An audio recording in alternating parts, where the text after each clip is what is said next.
电视购物起价双丰公司董事长李文成长期参与公益活动，伫3月时就捐予随后一日中心10万块，协助修理建筑，真正是爱心满满。这次伊知影华山基金会端午公益活动后，因为灵动基金会长期照顾在地长者行动，向基金会表达愿意做伙来关心长辈。伫深入了解后，发现有真侪长辈住的环境真小热，决定捐出10台高级变频水冷风扇，让长辈凉凉好过日。祥和公司一直很佩服我们社会局跟我们华山基金会对我们独居老人的付出。那刚好这个机会。我们日虎家电是台南的在地企业，那有生产的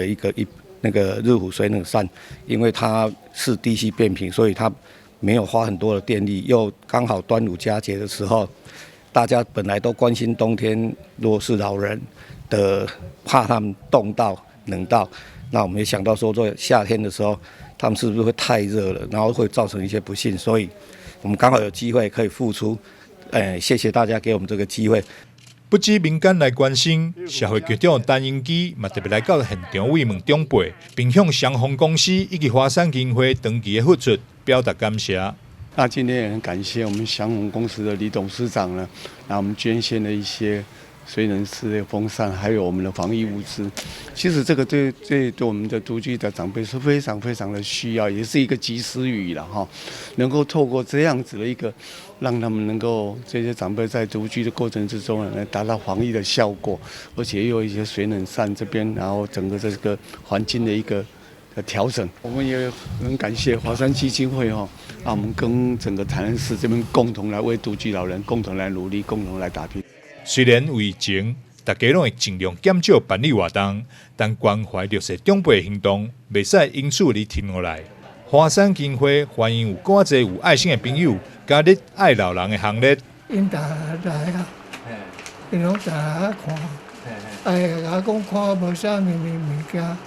叫我较侪互伊，我也甲开，伊拢有摕我，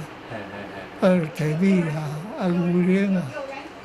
有来关心啊，有当然来。会在端午的前一周，然后把送给长辈的关怀礼，就是抗疫关怀礼，然后来送给我们服务的长辈。那很谢谢说，就是在这个过程当中，有许多社会大众以及公司行号对我们长辈的爱护以及帮忙。那因为疫情的关系，我们对于整个捐款的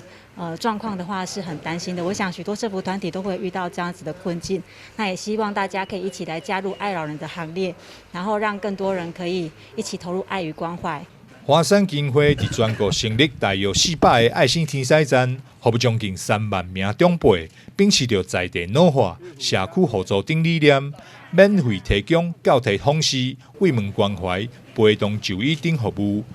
望以在地人服务在地人的精神，建立社区互助自助模式，也欢迎认同因照顾理念的朋友，做伙加入关怀长辈行列。台南新闻张秀维采访报道。